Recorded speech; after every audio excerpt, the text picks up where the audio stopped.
Hello, everyone, and welcome to What's My House Worth, the premier, if not controversial, show about Needham real estate. My name is Rob Tickton, and this is Ryan McDonald. We are realtors with Hawthorn Properties, and we thank you for joining us. Before we jump into real estate, Ryan, still basking in the glow a little bit of this Patriots Super Bowl victory, and we had an interesting conversation on the way here. Why don't you share? Yeah, I mean, just the interesting part is Rob and I are both transplanted New Englanders. That's correct. And neither one of us are, you should say we're not New England Patriots fans at heart. True. Yeah, I'm a full-blooded member of Raider Nation. And I'm a Tampa Bay Buccaneers fan. But we found ourselves last night, we couldn't believe how much we wanted the Patriots to win and how you felt when they did actually pull that out. And we can only imagine what it's like for, you know, the real deal local fans. Yeah, absolutely. Holy smokes. It was quite a thrilling event that I'm sure will be lasting a very long time. At least through into March. Boston sports, so hopefully. While you're watching this. Into March. But without any further ado, I think it's time to get to the task at hand, Ryan, and that is, of course, going over the Needham real estate sales. This month's show, we're going to be talking about the month of January.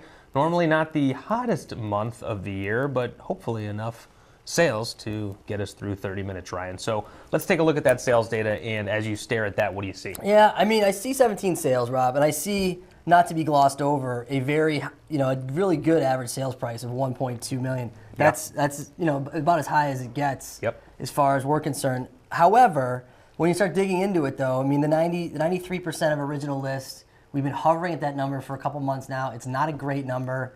It doesn't speak to things being priced well and flying off the shelves. Neither does, the $338 per square foot. That's down. A year ago, it was $373 in the month of January. Even last month, it was $366. So that number's not great. And the 112 days on market, I mean, you could say that it speaks to the time of year, but you look at December of 2016, we were at 66 days. January of 2016, we're at 51 days. So those numbers, other than the average sales price, aren't super great. I think that they're not necessarily alarm bells, but, when we're looking at it analytically, those aren't great numbers. Right. 12 of the 17 sales, Ryan, went for over $1 million. That's what's driving up that number. And, I will say the percentage of list, that's not to be confused. It's not necessarily an indicator of a weakening market or a weak market or a soft market. It could very well, and I think in this case probably is, the result of just overpricing your house, maybe unrealistic expectations of sellers in Needham after what they've seen for the past few years. They're kind of shooting for the moon, and even though they're falling short of their original price, they're still doing pretty well with the sales of their homes. Right. So just, something to think about is maybe we can temper the excitement a little bit because we're still in a really good market. Yeah, and especially as we're entering into the heaviest months of volume that we're going to see in the year. Right. Your chance to get out of the gates and price well, you only get one shot at it. And if you want to get at or above 97% of your original list, it's all about your initial price. Right. You cannot underprice a house. We can't say that enough. Trailing 6 months. That's true. Take a look at the past 6, and no surprises here. Almost a mirror image of a year ago, right? Yeah. I mean, this is our Chaise Lounge portion of the year. That's what the graph always looks like. Yep.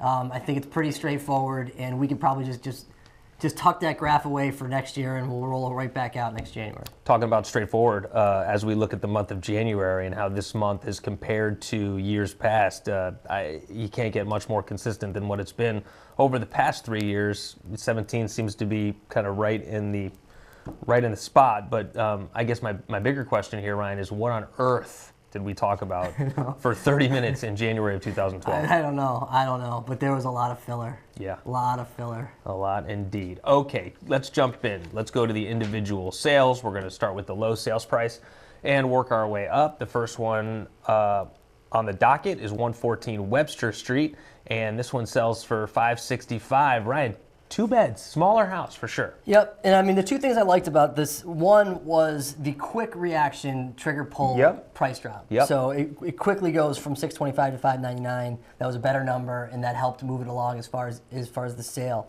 goes. The other thing I liked about it, Rob, it's on the corner of Evelyn. Yep. And the builder, whoever built it back in the probably in the 40s or 50s, had the foresight to put the garage on Evelyn. So you're not pulling out onto Webster, so that you can't underestimate how nice that is when you're on a busier road, but you have a garage facing an interior street. Evelyn, of course, north of Highland Ave. The 2-bedroom did jump out at me a little bit, Ryan, so I have a question for you. A little trivia. I got plenty of sleep last night, as Rob. you wet really your whistle. Ready. Over the last 12 months, how many 2-bedroom homes have sold in Needham? 8. The answer is 10. That's pretty good. I thought you were going to go lower. So well done. Thanks. Next up, we're going to head over to a ladder street. Yes, we will. For I guess the second of 5 sales that are under $1 million. This one is on 72 Wilshire Park, also known as the longest ladder street, Ryan. Yeah. The longest ladder street. Okay. This one, no surprise that it was only in the market for 7 days. I think you and I, when we went through it, kind of figured this thing was going to move quickly because it was priced appropriately. Right. And sure enough, this is a good example of what we had said about not being able to underprice a house, because this is what happens when you do. Yeah, exactly. And as you mentioned, my number one note as I reviewed it before the show was well priced, and it was basically taking this house and putting it out there for the things about it that make it valuable, which are the location. Wilshire Park's a very nice street, it's a colonial. There's a lot of upside to it, but the seller wasn't trying to grab that upside for themselves in a high list price. They were saying, all right, market, I know I have a nice house and a nice asset on a great street, and I'm going to price it competitively to let you guys figure out what the end of sale price will be, and it really worked out for the seller. Of the 1,642 square feet, 264 of that in the lower level. I like the use of lower level instead of basement. I know, very subtle but effective. Nice deck too. Yeah. On that house. Next listing, much different, although it is next up. It's 185 Brookside Road, and this one, Ryan, I got to tell you, it was candidate for deal of the month for the buyer for me, just because it's a nice piece of land, over an acre for $700,000. Walk to Volante. Volante. You see that a lot in listings for around Volante Farms. Well, I mean, yeah, but what are you going to say? I know, but walk to other neighborhoods. You do see it a lot, but no, it's more just about it's a big piece of land. I mean, it's tough to get over an acre for $700,000. It's an irregularly shaped over an acre lot, though. True, but not terribly irregularly shaped, right? Yeah, apparently. I mean, $700,000. This is basically a land sale at that price. Would you agree? I would. I mean, it's a house that is 1,600 square feet. It's dated. I mean, it's always something that somebody could take and move into, but it's priced, and it was sort of put out there as a land sale. Like the first indicator is the lead picture was a map of the land. Yeah, right. So that's a right. That's an obvious one for us. So that's a good clue. Yeah, so I think for getting an acre for $700,000, like as you said, it's a good deal for the buyer. Not a lot of land sales over there, so depending on what's going to go on there, it might be kind of paving the way on that side of town. So perhaps a good deal for the buyer. It looked like that to me, and I would say that the next listing also looks like a good deal for the buyer. And this one is as we like to say, a sneaky walk to town location. For sure. It's located 48 Oak Knoll Terrace, and $795. It came on. To me, I probably would have listed it right around there too. I was kind of surprised this thing came down to $728. I think it's a good deal for the buyer. Yeah, big lot.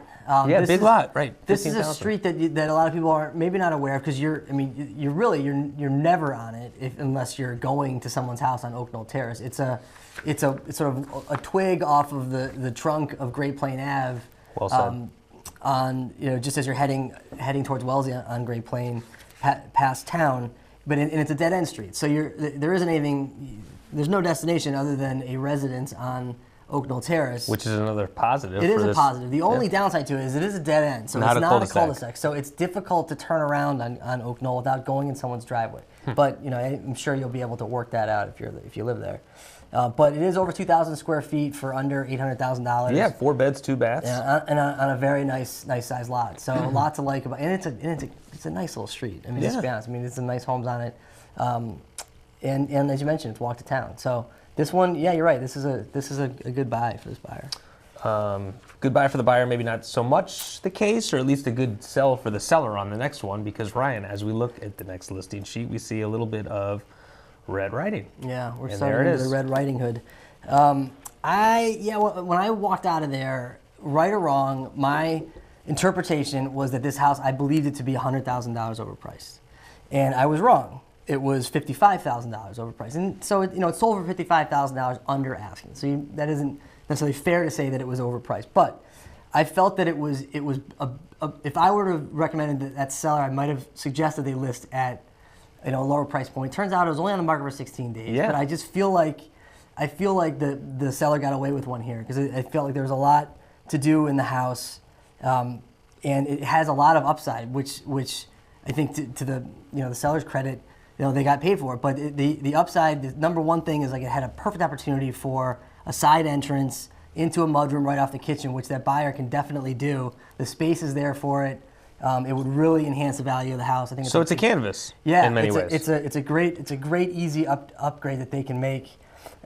So it's a nice house on a nice street. I just felt at the time I thought it was out a little high, and seller got a good deal. Yeah, I mean, you say the seller got away with one. Let me get away with one every time when I'm listing my house, right? That's a good sign. That means the seller got a great deal there.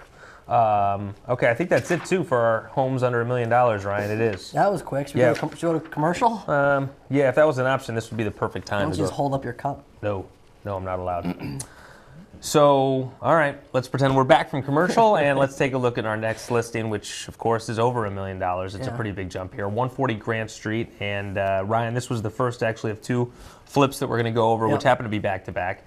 140 Grant was, everything was brand new. I mean, it was more or less gutted, and there was nothing to do but literally drop your bags and move right in, as they say. Yeah. One thing I will say about this house, there were a lot of rooms, but they were all pretty small, including the bedrooms. Small bedrooms. It was a lot that sold for $617,500 in 2015. October 2015. Right. So it was on the market for a little while, and it took a little while to do this renovation. It's we talk about like upside, and there really isn't much with this one because all the work has essentially been done. Right. But as we know, there are buyers who are looking to do nothing. And if they want to do nothing and they want to be closer to town and their budget's 105, that's the house for them. Yeah, I mean you are getting a turnkey operation. Yeah, which at $1 million, just over $1 million, which is those opportunities are few and far between in Needham. I'd like to just touch for a second, though, on the all caps nature of the listing. Yeah. I find it very difficult to read. Yeah. It's like they're screaming at you? Even the firm remarks, like the little side notes were in all caps. Yeah, I don't know. I mean, you tell me, viewers, I don't know, it strikes me as harder to concentrate. It's almost too busy. What? To me, it feels like the listing agent's screaming to me. It's screaming. Or at me. At me. Right. Right. All right, good observation. Yeah, but all in all, I mean, $1 million turnkey, yeah, it's not bad. I like it. As some might say, Ryan, condition. 16 Aletha Road is the next listing. This was also a flip. Sells for $765,000 to the developer. Work is done, obviously, and it sells for $117,000. Good location, Ryan. Right, and just to illustrate, you mentioned the date of the purchase of Grant. This one was closed in April of 2016, so a much quicker turnaround from a developer standpoint. Right. And just for fun, do you know what the assessed value of the home was at the time of sale in April of 2016? Oh, this is fun. I'll say $640,000. Oh, how about $764,900? Wow. So that's one where the assessors got it right. Or did they base the price on the assessor's value is the question. I can't possibly know. Right, but I mean, it wasn't on the market at $765,000, right? It was an off-market deal. I don't know what to say. Okay. Trying to give the assessors a pat on the back, Rob, and what do you do? No, I'm saying good for the just rub their noses in it. Good for the assessors. I'm saying they had an impact on what this thing sold for. Maybe. Okay. That's all. Nothing but love for the assessors. Can we go to commercial break again? No, it's too late. We're still in B block. Okay, you want to jump up to the next listing? I guess. All right, you can take a little break because this one's going to be all me. 40 Canavan Circle is my deal of the month, Ryan, for the seller. Correct. This, of course, located in Olin Woods, and you look at this thing on paper, and I have a hard time even convincing myself that it should be the deal of the month for the seller. But in terms of the square footage of the house, it's almost 5,000 square feet. It's a really big lot, 31,000 square feet.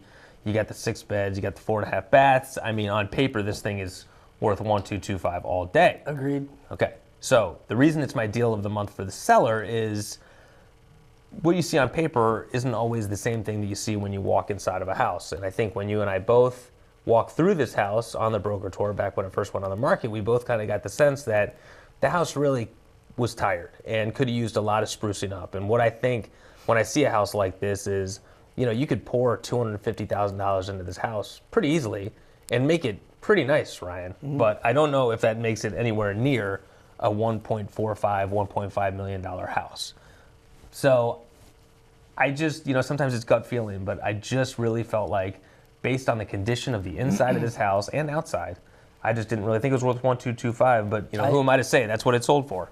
Well, I mean, I agree with you wholeheartedly, and when we walked out of the house, I had the same feeling. And to to the listing agent and the seller's credit, they had a $140,000 price drop in a week. Yeah. So they reacted perfectly. Well, very well, yeah. And they still limited the days on market to 46 days. So that, all in all, I think they responded to the market. But it does illustrate what we were saying earlier about your initial chance to price it is your best chance. And you can react, and I hope you do, but better off to go out on the right foot rather than having to react. True, but I guess the lesson learned here, maybe there is a little caveat that you can't overprice your house, but if you do, you better fix it quick. Right. Don't stick to don't be stubborn about it. Don't be stubborn, because we know plenty of And of don't those. look at a price reduction as someone taking money out of your pocket, because it wasn't your money to begin with. Because the sale price is all that matters. What you have it priced at, and in your head when you're spending that money of your proceeds, then it becomes a totally negative outlook when you have to reduce. Oftentimes, the reduction is the best thing you can do because it stimulates activity and interest in the house. Well said. Well said, Ryan. Okay, next listing, 44. You sound so surprised. Yeah, well, it's, what can I say? I mean, I'm very rarely that impressed, which is, you could argue, is a compliment. Yeah, a backhanded. 44 Elmwood is the next listing, back on the other side of town. And I want to give a lot of credit here to the listing agent for this listing because this house looked perfect. I mean, it looked as good as it was going to look. It was staged well. It was clean. There wasn't a lot of stuff in there. It was set up to perform well. I thought the listing price, to be honest with you, was not that far off. So I was surprised this one sold for $100,000 less than list, because I thought everything that could be done right was done right. Obviously, what was hurting this more than anything was the train behind the backyard. Yeah, and I think if you're going to give the listing agent credit, you really need to give the sellers credit. These people are very, very well organized, very meticulous folks, and they take very good care of their house. Yep, good point. So the other thing, Rob, that I think hurts this house was built in 2005, and it's amazing. Just that's 10 plus years ago. We can call it 12. We can call it 12, 11 and a half, whatever. It's the emergence of the mudroom in new construction in the last decade is it's just no more, whereas more evident than right here. I mean, this house was very nice. It was well built, good house, great, boom, no mudroom. And it's just that's such a big part of new construction now, and family life and organization and things that people really design around, and it absent here. And it's something that today's buyer walks into. It's like new construction. It's a young house. Checks a lot of the boxes, great neighborhood, does have the train, but that's something that Needham residents deal with, but no mudroom, and that's got to turn some people off. All right, good. So it's the train and the mudroom, basically, is what you're saying. All right, more mudroom. Okay. Next up, first new construction of the day, and it's 52 Thorpe Road. A lot of people have probably seen this one and saw the progress of it based on the fact that it's on the corner of Thorpe and Webster. Formerly 464 Webster. Oh, interesting. Sold by? Ryan McDonald. No, close though, our office. All right. So this one went in the end of 2015 for $584,000, Rob. Yeah. That was the land sale. It's a smaller lot, 8,200 square feet, as you mentioned, on the corner. And 2 finished levels. Yep, no finished basement or attic. Yep. This, I just want to call out that this is a prime example of a property whose value would be adversely affected by changes to the zoning. Right, agreed, because it is a smaller lot and it's on a corner. Smaller lot on a corner was best suited, maybe in the opinion of some, for redevelopment, but the value wouldn't be the same if the lot was restricted. Good point. So let me ask you a question, Ryan. Sure. You have a 1.3 and change budget. You're moving to Needham with your family. You could have Thorpe for 1.31, or you could have 61 Pheasant Landing for 1.32. So we're talking about a $10,000 difference. Right. What are you choosing? I'm personally choosing Thorpe simply on its proximity to town. Okay, so you're right. So now this, which goes back to, we talked about this before. Yeah, and I think I could take Thorpe, and if there was anything that I didn't like about it from finishings, or if it didn't have the character or whatever I'm looking for, I can add it.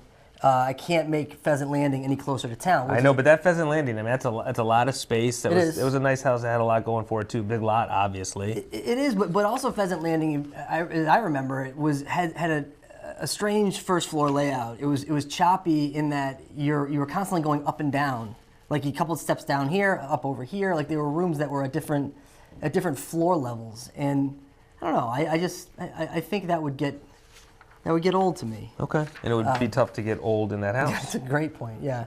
But a unique layout, a unique house. It's the opposite of 52 Thorpe in that standpoint.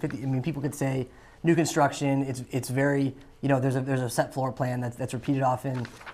Pheasant Landing doesn't have that. Pheasant Landing has its own floor plan. Like, you're not recreating that. Yep. So there's lots to like in that regard. But if you ask me the question, if I had to spend the money on the two, I would take Thorpe because I could make Thorpe into what I wanted it to be. And still be close to town, which is important to you. Okay. Which is important to me. Got it. 25 Ensland Road is the next listing. This is also new construction. This is also on a smaller lot. It is. Similar to Thorpe. It was 8,000 square feet. Walk to Broadmeadow, right? Yeah. Nice proximity to the elementary school. It's in Broadmeadow's backyard. Absolutely. Yeah. Which is helpful because the backyard of Ensland is small and also sloped pretty steeply towards the house. So you don't have a lot of room outside your back door. You have a wall, and then you have your yard going up, and then if you walk 20 yards, you have Broadmeadow's baseball field. Right. So that one sells for 1.4. We're starting to climb here. Look at Jarvis coming in hot here. Yeah. 120 Jarvis Circle. Coming in late too. Let's be honest. We were done with the slides, and then all of a sudden Jarvis shows up. Yeah, but better late than never, Ryan. Yeah. This one is an impressive home, I thought. Well, it's on a bigger lot, 15,000 square feet, but a lot of cathedral ceiling action going on in this house that I really like. I mean, you don't see it as often as you'd think you would for new construction. Look how they broke up the front elevation in terms of the garage. It's not as pronounced as a lot of homes. I thought that was creative. I mean, some people may or may not like all the stonework and the stone facade. Some people really like it. So if that appeals to you, this house certainly will. But there's certainly an effort there. Exactly. It's not someone just throwing up whatever plan that they've done 6 other times. This is somebody who designed a nice home and followed through on it. And that's why they got 157 on Jarvis Circle, right? I mean, 15,000 square foot lot too, which doesn't hurt. They paid $568,000 for that lot. Oh, by the way, in March 2015, so not a long. 2015. Right. Yeah, so that is kind of a turnaround. Almost 2 years. Yeah. Well, it takes a long time to place all those stones. That's a good point. Yeah. Especially if you're doing it by hand. Right. One person. 76 Brookline Street is the next listing. More new construction. I'll tell you what, 6261, Ryan, on 6 beds, 3 baths, on 3 levels. I mean, you finish the basement of this house, you're staring at 8,000 square feet. Yeah, that's a lot. That is a lot. That's a lot. You know what I don't have in front of me is what's the lot size there? I don't have that in front of me either. Maybe if we only had somebody that could run and find that out for us. Let's assume it's around 10,000. Okay. On Brookline, very convenient to Mitchell, obviously. This one also traded in March of 2015 for $640. So, I mean, so I ask you, going back to Ensland, you got $625 on Ensland in July of 15. What did we say Jarvis was? Jarvis was 560. Jarvis was in the 568. 568. We're juggling a lot of things here. Keep going. And then 640 You're losing me quickly. on Brookline. I'd say that Jarvis kind of pops out. Jarvis wins in terms of the margin. Definitely. But they might have put the most money into that house. But although this one's a lot of square footage too. Yeah, all right. Yeah, but you're right, though. That 6,200 square feet is a lot, especially on 3 levels. You're on Brookline. It's a busier street. You walk to Mitchell, which is always desirable. And it's convenient to getting out of town. Not so much in, but out. Right. Highways and whatnot. Correct. So there you have it. Okay, 157 Bridle Trail Road. This one listed for basically $2 million, sells for 1.6. Again, a lot of these houses are why the percentage of list was what it was. And in fairness, these are tougher. When you get up into the $2 million range, it's not easy to price. It's not easy. There's not an easy, process to price them because of the comps aren't apples to apples in a lot of cases. Right. This is in Saddlebrook Estates, which is a long-standing Needham neighborhood. Used to have a sign there, doesn't anymore. Right. But it made me start to think: should we start putting signs up? I'm for it. I mean, and me? Well, I mean, we could. Yeah, maybe. Okay. I mean, it would definitely, because people get a little liberal sometimes with, saying they're in the ladder district or whatever they want to call it. But not if you're not within the signs. Then it would be signs. Yeah, right. Then it's a little more formal. Yeah. Create boundaries. And you'd have to start making some calls on Olin Woods though, because you get a little particular about what's in Olin Woods and what isn't. Well, yeah, listen, we could talk about that, all day. 157 Bridle Trail, I will say, though, one thing about that, it looks like good value to me. And Two again, Jack and Jill baths. we talk about the outskirts having good values, the bridle trails, the pheasant landings, the winding rivers, houses like that, where you can really get a good deal because more people are coming into this town. They want to be closer to town. And you mentioned high ceilings. This one had the cathedral, really high cathedral ceiling in the family. It was a cool family, a lot of light, tall windows. Yeah. Okay, let's go big seller, 181 Fair Oaks Park. Well, you got two more. Oh, sorry. This is the runner-up, the big seller runner-up. This is 181 Fair Oaks Park. Island House. The Island House, although that wasn't on the description. It was. No, wasn't it taken off? I don't believe so. Oh, well, okay, we'll have to look back at that. But anyway, It's the surrounded by three island. streets. Right, it's surrounded by Fair Oaks, Dedham Ave, and Harris.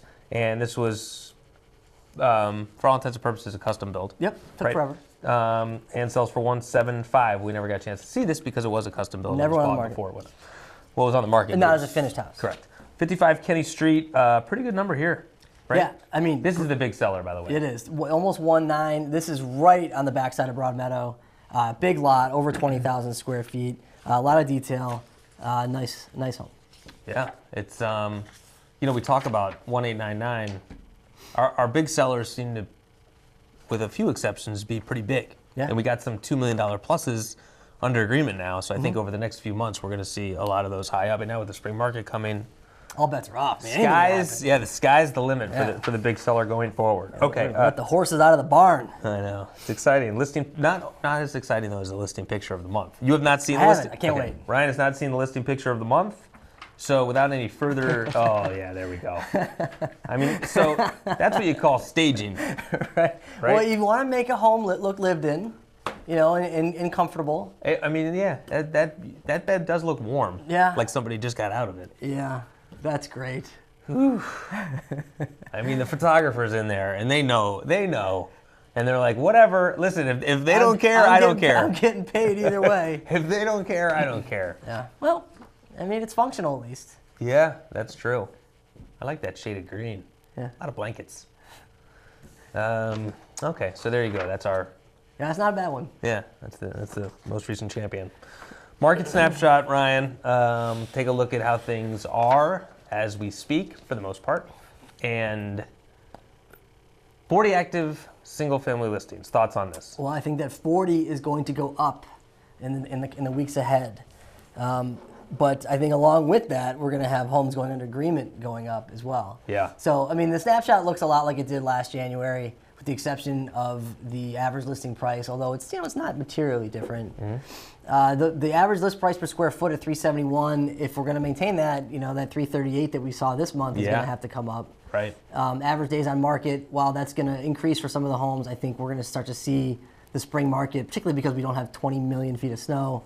I think we expect to see the spring market start to bloom. Oh, I think it's basically started to bloom. Yeah, well, we didn't have anything on the caravan last week. I know, but this week's going to be chock full, so stay tuned. It's here. I mean, then we have school vacation, and then it's going to be just gangbusters. Yeah, so saddle up, Needham, it's coming. I think it's going to be a lot of stuff coming on. I think a lot of things are going to sell for big numbers. People price things responsibly. Yeah, but I think it's going to be a very healthy I'm excited. Spring market. I will say of the 38 homes under agreement, 6 of those over 1.9 million, as I've spoken about previous. So there's some big houses on there. Okay, so Ryan, let's say hypothetically somebody wants to call us or get in touch with us.